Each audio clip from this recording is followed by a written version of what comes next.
Dobar dan i dobrodošli. Danas zimske radosti. Jednostavna skica, 3 kruga i na vrhu crtam valjak. Brišem nepotrebne crte i već znamo što bi od ovoga moglo nastati. Pogledajmo srednju kuglu i onu ispod nje. Ravna crta, zaobljena crta. Što vam se čini bolje? Bolje je zaobljeno.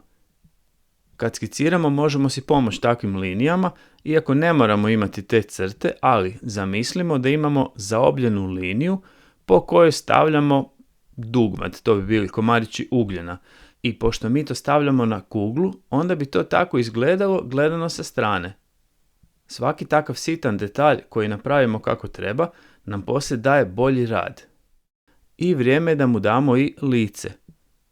Na lice ću mu složiti nos iz mrkve, to je oblik stožca, i imat će oči i naravno osmijeh.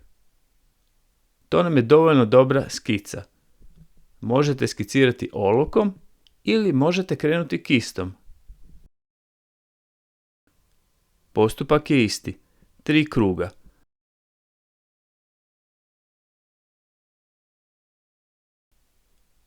Nacrtao sam 3 kruga, a cilj je da nam ti krugovi na kraju djeluju kao kugle. Krug je ploha, 2D, kugla je tijelo, trodimenzionalni objekt. Mi želimo zavarati oko da vidi ono čega nema. Želimo na ravnoj slikarskoj površini stvoriti dojam trodimenzionalnosti.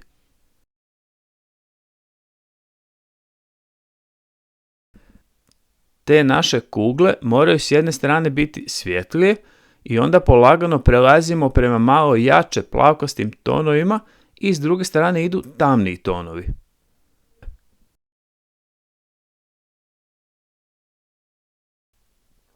Kugle su jedna na drugoj. Malo ću još dodati sjene koju baca kugla iznad na onu ispod.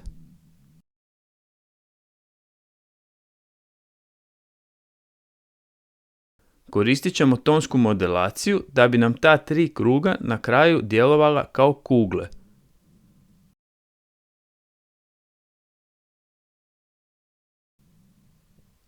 Tonskom modelacijom postižemo dojam, iluziju volumena, trodimenzionalnosti na plohi, tako da postupno prelazimo od najsvjetlijih do najtamnijih tonova.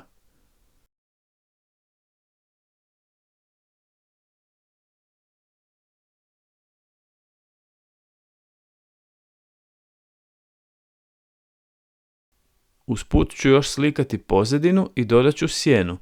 Svaki osvjetljeni predmet ima sjenu i kada dodamo sjenu, to nam još malo pojača dojam trodimenzionalnosti i prostora.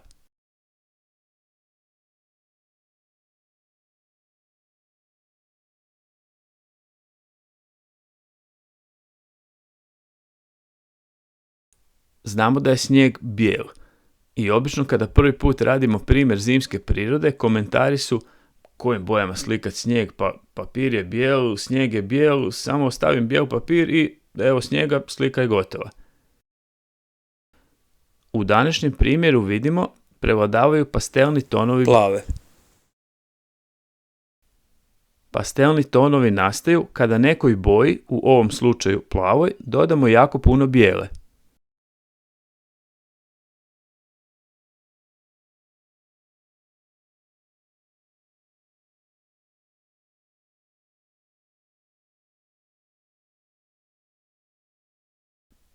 Radim temperama, one su na vodenoj osnovi i brzo se suše. To ću iskoristiti pa ću pred kraj polusuhim kistom malo prijeći bijelom preko određenih dijelova slike. Papir koji koristim nije potpuno gladak, a i samim slikanjem, potezima, mi stvaramo manje ili više hrapavu površinu, teksturu, ovisno već o tome koliko boje koristimo. Deblji sloj boje i više vidljiv potez stvaraju hrapaviju teksturu. Tekstura je općenito gledano vanjsko svojstvo materijala, kakva je neka površina, glatka, hrapava ili nešto između. Kada lagano polusuhim kistom prijeđem preko dijelova slike po kojima smo već slikali, gdje smo već stvorili određenu teksturu, gdje je površina neravna, Boja se negdje primi površine više, a negdje manje. Više će se primiti onih izdignutih dijelova koje vidimo na površini slike. To ću iskoristiti i određene dijelove slike ću učiniti svjetlijima i usput će se malo više vidjeti tekstura.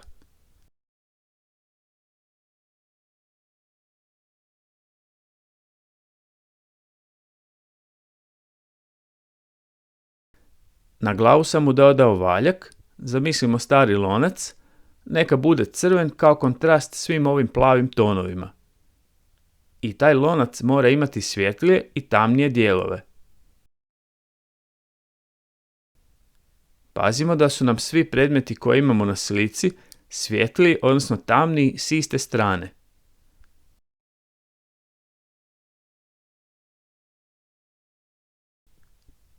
Sve što slikam, uključujući i sitne detalje kao ove komade ugljena koji predstavljaju dugmad, oči i osmijeh, i grane i ova mrkva koja je postala nos, svi ti predmeti bi morali imati makar malo svjetlijih i tamnih dijelova.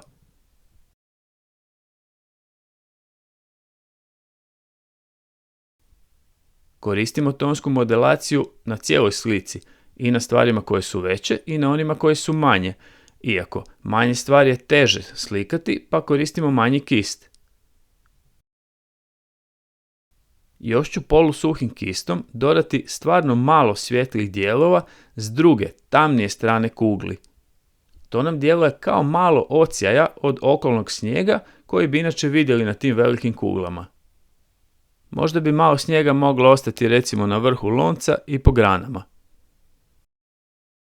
I još malo dorađujem sliku. Tražim onu točku kada mogu reći ok, sad je sve kako treba, rad je gotov. Još malo svjetlih poteza polusuhim kistom. Imam još jedno odstupanje koje moram popraviti. Šta mislite, što bi još trebalo srediti? Skoro sam zaboravio sjenu. Sjena ne odgovara obliku predmeta koji tu sjenu radi.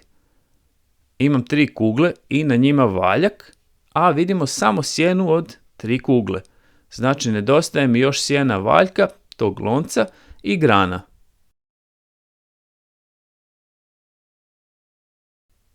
Još ću malo polusuhim kistom, bijelom bojom, popravljati sam oblik kugli.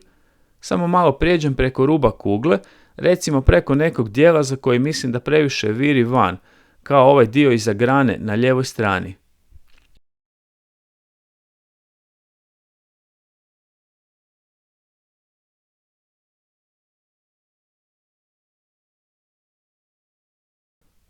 I sad mislim da je rad stvarno gotov. Probajte malo likovnih zimskih radosti i kao i uvijek opustimo se, budimo kreativni, bit će sve ok. Sretno!